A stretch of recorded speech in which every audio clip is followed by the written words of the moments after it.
ሰላም ክብራትና ክብራን አድማጭ ተመልካቾቻችን በተለያዩ ውጭ ሀገራትና በሀገራችን ውስጥ ሆናችሁ መንገድ ላይ እየሄዳችሁ ወክ ያደረጋችሁ እንዲሁም ደግሞ ካፌ ስር ቁጭ ብላችሁ ኢርፎናችሁን በጆሮአችሁ ሰክታችሁ አዳዲስና ወቅታዊ መረጃዎችን ከዓለም አቀፍ ዜናዎች ከአሴ እየሰማችሁ ያላችሁ ክብራትና ክብራን አድማጭ ተመልካቾቻችን እኛን በመስማት ላይ ስላላችሁ ከልብ እናመሰግናለን። ዛሬም አድናቆታችሁ ማበረታቻችሁ አይለየን እንላለን። ሰብስክራይብ በማድረግ ጀምሩ። አሜሪካ በኢራን ወደቦች ላይ ምን ጉዳት አደረሰች? እንዲሁም በተከሰተው አለመግባባት ኢራን በምን ተጠቃች? እስከ መጨረሻው ድረስ አብራችሁን ሁኑ።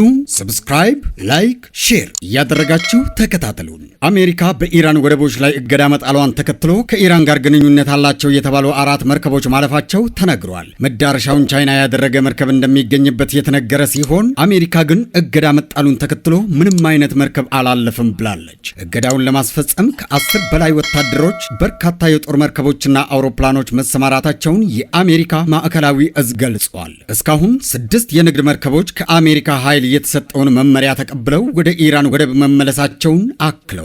የተለያዩ ሀገሮችና ተቋማት የሆርሙዝ መዘጋት ትልቅ ስጋት እንደፈጠረባቸው እየገለጹ ነው። በሌላ በኩል ከኢራን ግዙፍ የንግድ ሸሪኮች አንዷ የሆነችው ቻይና እገዳውን አደገኛና ኃላፊነት የጎደለው ስትል አውግዛለች። የቻይና ውጭ ጉዳይ ሚኒስቴር ባወጣው መግለጫም የአሜሪካ እርምጃ ውጥረቱን ከማባባስ ያለፈ ውጤት አይኖረውም ሲል ውድቅ አድርጓል። ቻይና ለኢራን አዲስ የአየር መከላከያ እያዘጋጀች ነው በሚል የተሰራጩ መረጃዎች ሐሰት ናቸው በማለት ውድቅ አድርጓል። የተባበሩት መንግስታት በበኩሉ ማንም ይሁን በሆርሙዝ ሰርጥ የሚደረግ የመርከብ ዝውውርን የመዝጋት ምንም አይነት ህጋዊ መብት የለውም ብለዋል። አሜሪካም የጣለችውን እገዳ በአደጋ ምላሽ እንደመስጠት የሚቆጠር አንዱ በሌላው የአጸፋ እርምጃ በወሰደ ቁጥር ውጥረት እየባሰና ዓለም አቀፍ ቀውሱን እያስፋፋ በመሆኑ የባህር ክልሎች በአስቸኳይ እንዲከፈት ጠይቋል። የአሜሪካ ምክትል ፕሬዝዳንት ጃዲ ቫንስ በበኩላቸው የኢራን አገዛዝ ሆርሙዝን በመዝጋት የኢኮኖሚ ሽብር እየፈጸመ ነው በማለት ከሰዋል። ኢራን ጀመረችው፣ አሜሪካም የኢራን ወደቦችን በመዝጋት ተመሳሳይ ጨዋታ እንደምትችል እያሳየች ነው ብለዋል።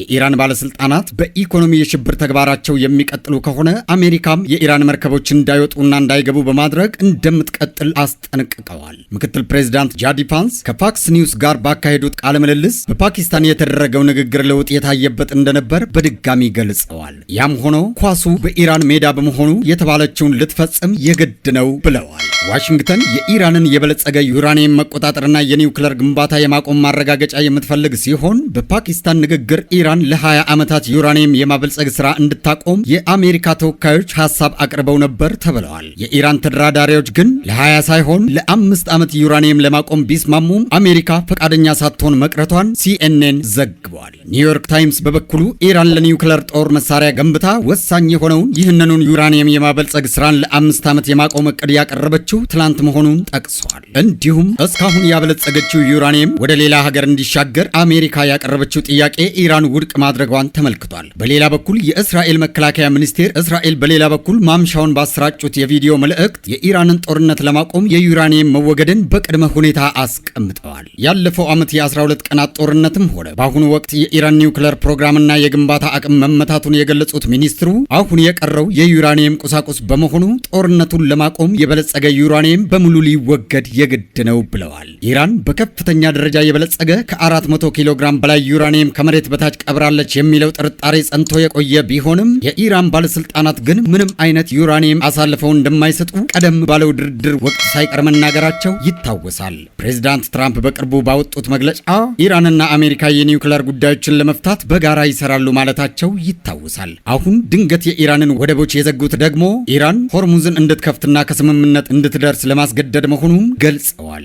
ይህ በእንዲህ እንዳለ እስራኤልና ሊባኖስ በዋሽንግተን ዲሲ ታሪካዊ የተባለ ንግግር መጀመራቸው ሲታወቅ በሊባኖስ ግን ውጊያ ተጠናክሮ ቀጥሏል። የእስራኤልና ሊባኖስ ልዑካን የአሜሪካ ውጭ ጉዳይ ሚኒስቴር ማርኮ ሩቢዮ በተገኙበት ማምሻውን የጀመሩት ንግግር ታሪካዊና ትልቅ የሰላም ተስፋ የተጣለበት ነው ብለዋል። የውጭ ጉዳይ ሚኒስትሩ በዛሬው ንግግር ዘላቂ ሰላም ለማምጣት የሚያስችሉ ማዕቀፎች ላይ ትኩረት እንደሚደረግም ተገልጸዋል። እንደ ፈረንጆቹ አቆጣጠር በ1982 የፍልስጤም ነጻ አውጪ ድርጅት ፒኤሳውን ለመከላከያ መካከል በሊባኖስ ሙሉ ወረራ መፈጸሟ ሲታወስ እስራኤል በዚያው ዓመት ላይ ሂዝቦላ ተመሰረተ። የሂዝቦላ መስረታ ምክንያትም ሊባኖስን ከእስራኤል ተጽዕኖ ለመከላከል ነው። ከቅርብ ዓመታት ወዲህ ያለውን እንኳን ብንመለከት እስራኤልና ሂዝቦላ በተለያዩ የግጭት መድረኮች የተገናኙ ሲሆን የጥቅምት 7ቱን የሐማስ ጥቃት ተከትሎ ሂዝቦላ ወደ እስራኤል ሮኬት የተኮሰበትና እስራኤል ምላሽ የሰጠችበት ይታወሳል። በ202 ሂዝቦላህ አባላት ላይ በእጅ ጥሪ መቀበያ አማካኝነት ፍንዳታ ለማድረስ ከፍተኛ ጉዳት ማስከተሏ ሲነገር በዚያው ዓመት በአሜሪካና ፈረንሳይ አሸማጋይነት ተኩስ አቁም ማድረጋቸው ይታወሳል።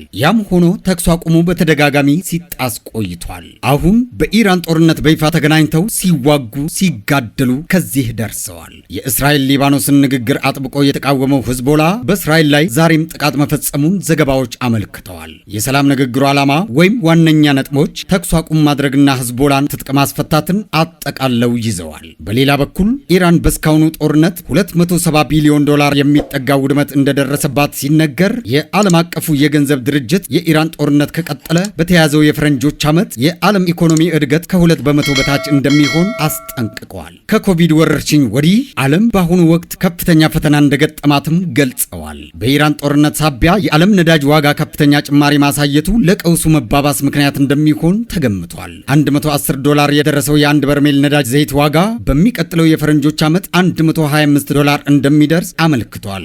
አሜሪካ የኢራንን ወደቦች መዝጋቷ በራሱ በኢራን የውጭ ንግድ ላይ ሳይቀር ትልቅና ተጨባጭ ተጽዕኖ ያሳድራል ይላሉ የመስኩ ባለሙያዎች። ቻይና፣ ቱርክ፣ ህንድና ፓኪስታንን ጨምሮ የኢራንን ምርቶች በዋነኛነት የሚገዙ ሀገሮች ፊታቸውን ወደ ሌላ ለማዞር እንኳን ረጅም ጊዜ ሊወስድባቸው ስለሚችል ጉዳት ላይ መውደቃቸው አይቀሬ ነው። በየዓመቱ በቢሊዮኖች ዶላር የሚገመቱ ዕቃዎችን ከኢራን እንደሚያስገቡ ሲነገር በ2024 ለምሳሌ አዘርባይጃንና አርሜኒያ ሳይቀሩ ከፍተኛ መጠን ያለው ምርት ከኢራን እንደገዙ መረጃዎች ያሳያሉ። ቻይና ግንባር ቀደም የኢራን ደንበኛ ስትሆን በ2023 ብቻ የብረት ማዕድናትን ጨምሮ በበርካታ ቢሊዮን ዶላር የተለያዩ ምርቶችን ከቴህራን ማስገባቷም ይነገራል። ይህም ኢራን ወደ ውጭ የከላከችው ምርት 35 በመቶ ሲሸፍን ቱርክ፣ ህንድና ፓኪስታን እያንዳንዳቸው የብዙ ቢሊዮን ዶላር ዕቃ መግዛታቸው ይታወቃል።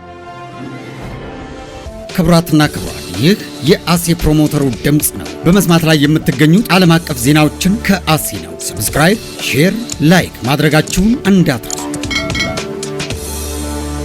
በሌላ ዜና በሊባኖስ ጦርነቱ ባደረሰው ተጽዕኖ በሚሊዮን የሚቆጠሩ ሰዎች ከቀያቸው ሲፈናቀሉ የእርዳታ ሰራተኞች ጥቃት ሲሰነዘርባቸው የሰብአዊ ቀውስ እየተባባሰ መጥቷል። ኦቻ እንደሚለው ሊጀመር የታቀደው የእስራኤልና የሊባኖስ ውይይት ከመደረጉ በፊት ጦርነቱ ያለማቋረጡ ሲቀጥል በሊባኖስ ያለው የሰብአዊ ሁኔታ ከባድ ነው። የአካባቢው ባለስልጣናት ከመጋቢት 2 ጀምሮ ከ2000 በላይ ሰዎች መሞታቸውንና ከ6500 ሰዎች በላይ መቁሰላቸውን ሪፖርት አድርገዋል። ይህም ቢያንስ 166 ህጻናት ሲሞቱ ከ600 በላይ ቆስለዋል። እናም ከ250 በላይ ሴቶች ሲሞቱ 1000ዎቹም ቆስለዋል። ይህም ከባድ የሲቪል ሰዎችን ቁጥር ያሳያል። ከ1 ሚሊዮን በላይ ሰዎችም በግጭቱ ምክንያት ከቀያቸው ተፈናቅለዋል። በአሁኑ ጊዜም 140 ሺህ የሚሆኑ ሰዎች በ680 የጋራ ቦታዎች መጠለያ እያገኙ ሲሆን ብዙዎቹም እየተጨናነቁና መሰረታዊ ፍላጎታቸውን ለማሟላት እየታገሉ ነው። ብዙዎቹ ከመደበኛ መጠለያዎች ውጪ በመደበኛ ሁኔታዎች ውስጥ ይገኛሉ።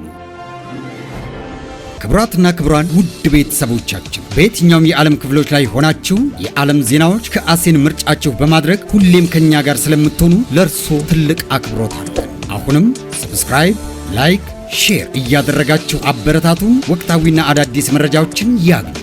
ይህ የአሴ ፕሮሞተሩ ድምፅ